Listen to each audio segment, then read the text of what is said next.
పేదల ఆకలి తీర్చే రేషన్ బియ్యం పక్కదారి పడుతోంది. అధికారులు మామూళ్ల మత్తులు జోగుతూ బియ్యం అక్రమ రవాణాకు పరోక్షంగా సహకరిస్తున్నారనే ఆరోపణలు వస్తున్నాయి. అక్రమంగా బియ్యం తరలిస్తున్నా చూసి చూడనట్లు వ్యవహరించే అధికారులు ఖమ్మం జిల్లాలో పట్టుబడ్డ రేషన్ బియ్యంపై ఎలాంటి చర్యలు తీసుకోకుండానే విడిపించేందుకు అధికారులు చొరవ చూపడంతో చర్చనీయాంశమైంది. ఖమ్మం జిల్లాలో రేషన్ మాఫియా ఆగడాలపై మరింత సమాచారం మా కరెస్పాండెంట్ రవికిరణ్ అందిస్తారు. ఉమ్మడి ఖమ్మం జిల్లా వ్యాప్తంగా రేషన్ దందా యథేచ్ఛగా కొనసాగుతుంది. లక్షల్లో కాదు కోట్ల వ్యాపారాలు నడుస్తున్నాయి. గ్రామీణ ప్రాంతాల నుంచి పట్టణ ప్రాంతాల వరకు రేషన్ వ్యాపారులు ఇప్పటికిప్పుడే మొదలైన పరిస్థితి కనపడుతుంది. జిల్లాలో ఉన్నటువంటి ప్రధానమైనటువంటి ప్రాంతాలు ఏవైతే ఉన్నాయో పాలేరు కావచ్చు, సత్తుపల్లి కావచ్చు, ఖమ్మం కావచ్చు, వైరా కావచ్చు, అలాగే మధిర ఇలాంటి ప్రాంతాల్లో కొన్ని చోట్ల వ్యాపారులు కుమ్మక్కయ్యారు. వీళ్ళకి సంబంధించి ఒక టీమ్గా ఏర్పడ్డారు. వీరికి ఆంధ్రాలో ఉన్నటువంటి టీంతో కొంతమందితో సంబంధాలు ఏర్పడినాయి. ఇవంతా కూడా ఒక టీమ్గా ఇక్కడ నుంచి రేషన్ అంతా కూడా అక్కడికి తరలటం, అక్కడి నుంచి కాకినాడ పోర్టు వరకు కూడా తరలించడం కామన్గా మారింది. దీని మీద అధికారులు చాలాసార్లు రైడ్లు చేశారు, చాలా వెహికల్స్ కూడా పట్టుకున్నారు.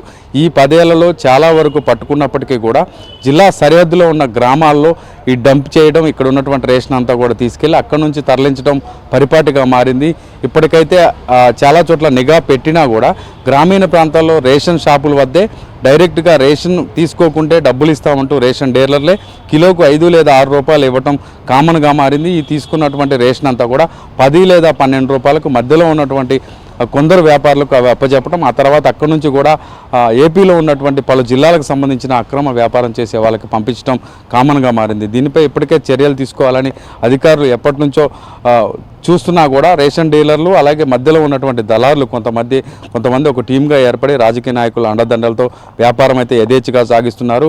జిల్లాలో ఉన్నటువంటి పేద ప్రజలకు అందాల్సినటువంటి రేషన్ని వాళ్ళకు అందే విధంగా చర్యలు తీసుకోవాలని, రేషన్ డీలర్ల మీద కూడా నిఘా పెంచాలని, అక్రమాలకు పాల్పడుతున్నటువంటి రేషన్ డీలర్ను వాళ్ళకు ఉన్నటువంటి అవన్నీ కూడా రద్దు చేయాలని చెప్పేసి జిల్లా వ్యాప్తంగా చాలామంది కోరుకున్న పరిస్థితి కనపడుతుంది. అలాగే జిల్లా నుంచి రైసు బయటికి తరలివెళ్ళకుండా, రాష్ట్రాలకు వెళ్లకుండా నిఘా టీమ్స్ అన్ని పనిచేయాలని చెప్తున్నారు. ఖమ్మం జిల్లా నుంచి దాదాపుగా ఏపీలోని చాలా చెక్ పోస్టులు దాడి కాకినాడ వరకు రైస్ అంతా కూడా టర్న్ అవుతున్నట్టుగా చెప్తున్నారు. దీన్ని ఎలా వెళ్తుంది, ఎవరు పర్మిషన్తో వెళ్తుంది, ఎవరు అడ్డుకోకుండా ఎందుకు వెళ్తుంది అన్నపై పూర్తిస్థాయిలో నిఘా పెట్టాల్సిన అవసరం ఎంతైనా ఉందని జిల్లా వ్యాప్తంగా కూడా ప్రజలు కోరుకున్న పరిస్థితి ప్రస్తుతం జిల్లాలో కనపడుతుంది. ఇక్కడ పరిస్థితి గణేష్తో కిరణ్ ఖమ్మం.